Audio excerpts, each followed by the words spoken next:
मंडळी नमस्कार. गांजा ज्या मुलाने हल्ला केला त्याने तो गांजा पितो, गांजा प्रशासन करतो. गांजा कुठनं मिळतो? मग कुरुंदवाड शहरामध्ये गांजा उगवतो का? कुरुंदवाड शहराच्या आजूबाजूला गांजा उगवायची कुठल्या शेती आहेत का? तर मुळीच नाहीत. ना कोण गांजा उगवतो. गांजा मग येतो कुठनं? तर बाहेर येतो. मिरजहून येत असेल किंवा जयसिंगपूर मार्गे कुरुंदवाडला गांजा जात असेल किंवा आणि कोण व्यक्ती तिथं गांजा किलून आणून देत असेल म्हणून कुरुंदवाड नगरीमध्ये गांजा मिळतो.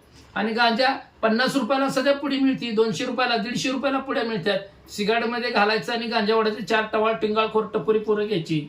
ज्यांना आई बापाने ना त्या शहरावर वळवून टाकलेली असतात बघा, अशी लोक गांजाचं व्यसन करतात. आणि गांजा पिलं की माणसाचं काहीच स्वतःवर कंट्रोल राहत नाही.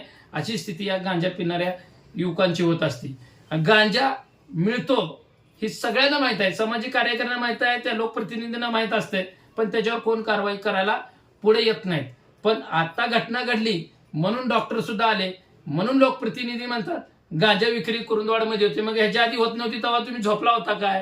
तेव्हा बी गांजा विक्री होत होती. बरं ती सगळं जाऊ दे.